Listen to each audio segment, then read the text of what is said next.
प्रिय मित्रमैत्रिणींनो, सुप्रभात. आज 30 जून 2026 मंगळवार. सादर करत आहे माननीय लेखक वैभव सुरेश मोरे व संपादक श्री पवनकुमार विजयकुमार धमर यांच्या प्रामाणिक कामातील अप्रामाणिकपणा ह्या लेख संग्रहातील 12वा लेख, दिखाऊ स्वाभिमान आणि उथळ अभिमान. ज्या ध्वजासाठी रक्त सांडले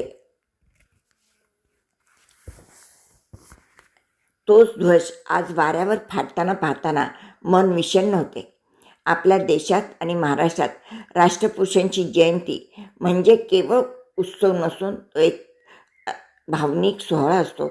शिवजयंती असो व भीमजयंती, प्रत्येक घराघरावर भगवा आणि निळा ध्वज मानाने फडकवताना दिसतो.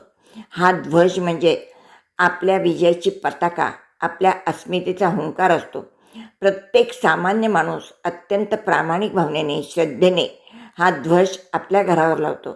पण प्रश्न उभा राहतो तो जयंतीनंतरच्या दिवसाचा.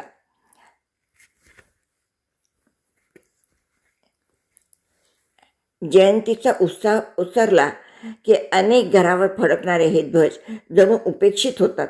4 महिने किंवा पुढील जयंतीपर्यंत तरी तो ध्वज घरावर तसाच राहतो.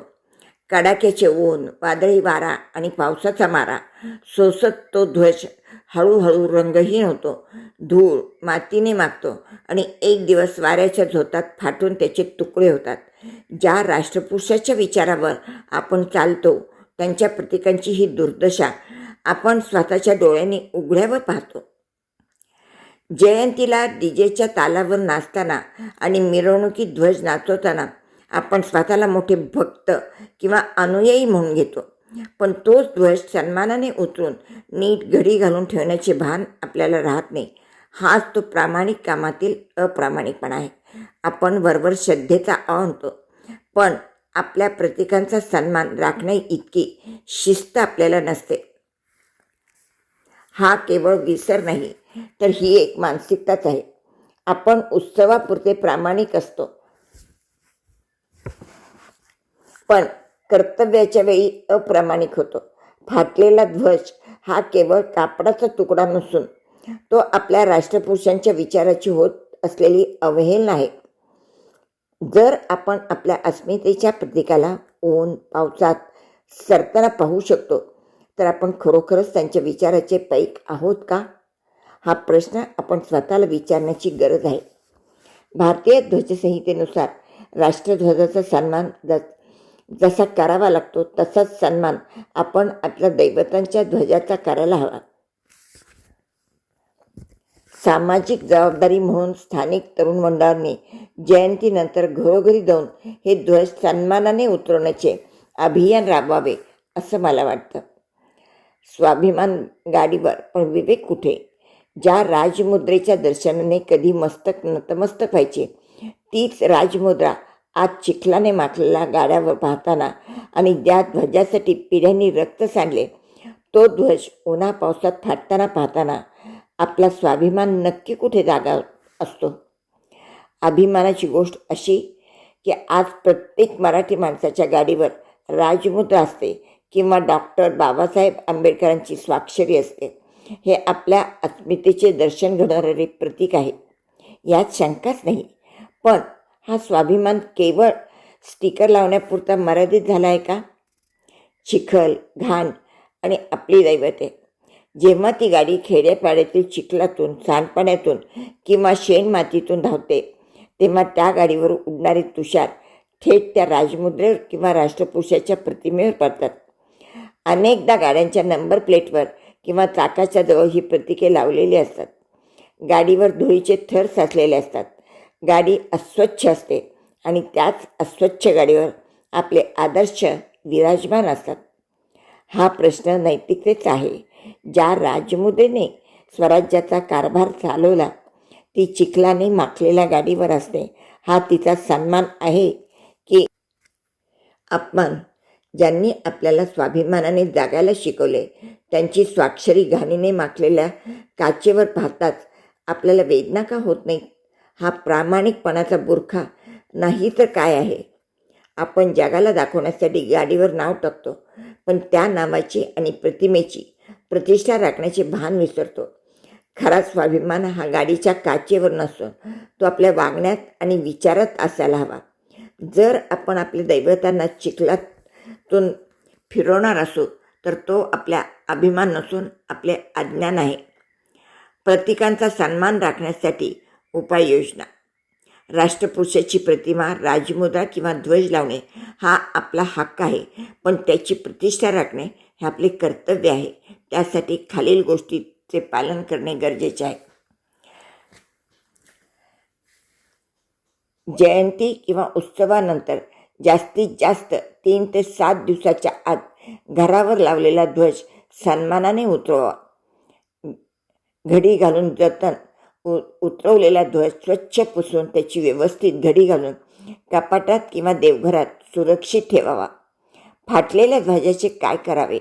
जर ध्वज उन्हा पावसामुळे फाटला असेल किंवा त्याचा रंग गेला असेल तर तो रस्त्यावर न फेकता त्याचे विसर्जन, अग्नी अर्पण किंवा जमिनीत पुरणे अत्यंत सन्मानाने आणि गुप्तपणे करावे. गाडीची स्वच्छता हीच प्रतीकांची पूजा. गाडीवर राजमुद्रा किंवा फोटो लावताना तो अशा ठिकाणी लावावा जिथे चिखल किंवा घाण उडण्याची शक्यता सर्वात कमी असेल. उदाहरणार्थ, नंबर प्लेटच्या जवळ प्रतिमा लावू नये. जर तुमच्या गाडीवर राष्ट्रपुरुषाचे प्रतीक असेल तर ती गाडी दररोज स्वच्छ ठेवणे हे तुमचे नैतिक बंधन आहे. चिखलाने माखलेल्या गाडीवर राजमुद्रा असणे हा स्वाभिमान नाही तर तो अपमान आहे. गाडीवरील स्टिकरचा रंग उडाला असेल किंवा ते फाटले असेल तर ते तातडीने काढून टाकावे किंवा नवीन लावावे. अर्धवट फाटलेले स्टिकर गाडीवर ठेवू नये. घराच्या दर्शनी भागात लावलेली फोटोची दर रविवारी किंवा ठराविक दिवशी स्वच्छता करावी. महापुरुषांच्या फोटोवर कोळी टके किंवा धूळ साचणे हे आपल्या कृतज्ञतेचे लक्षण आहे. फोटोंना घातलेले फुलांचे हार सुकण्यापूर्वीच काढून टाकावेत. सुकलेले हार फोटोवर लटकत राहणे अयोग्य आहे. स्थानिक मंडळांनी केवळ जयंती साजरी न करता जयंतीनंतर 8 दिवसांनी गावात फिरून घरावरील ध्वज सन्मानाने उतरून देण्याचे किंवा गाड्यावरील खराब झालेले स्टिकर्स काढण्याचे आवाहन करावे. जिथे जिथे ध्वज विक्री केली जाते तिथे ध्वज उतरवण्याचे नियम देणारी छोटी पत्रिका वाटण्यात यावी. प्रतीके ही प्रदर्शनासाठी नसून प्रेरणेसाठी असतात. जर आपल्याला एखाद्या महापुरुषाचा फोटो किंवा ध्वज लावताना जेवढा आनंद मिळतो तेवढ्याच तत्परतेने आपण त्याची निगा राखू शकत नसू तर असा दिखाऊ स्वाभिमान आपण सोडून दिलेलाच बरा. आपला खरा स्वाभिमान हा गाडीच्या काचेवर किंवा घराच्या छतावर नसून तो आपल्या विवेकबुद्धीत असायला हवा.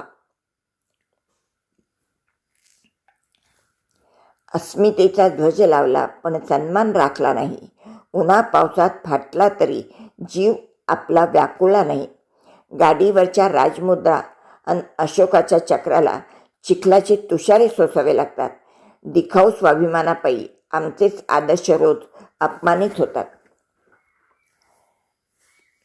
प्रिय मित्रमैत्रिणींनो, नित्य नेमाने आपण बघतो हा अवमान, पण आपल्याला ते इतकी सहजता होऊन गेली आहे की त्याबद्दल काही वाटत नाही. पण आज झणझणीत अंजन घालण्याचं काम वैभवदादांनी केलेलं आहे. आपण आपल्या परीने काय करू शकतो हे तपासून बघावे आणि कृतीत उतरावे. तुमच्या प्रतिसादाची वाट पाहत आहे तुमची बाई, तुमची मैत्रीण. आजच्या दिवसासाठी खूप खूप शुभेच्छा. पालवी परिवार व शब्दशिल्प वाचनालयाकडून. धन्यवाद. वंदे मातरम.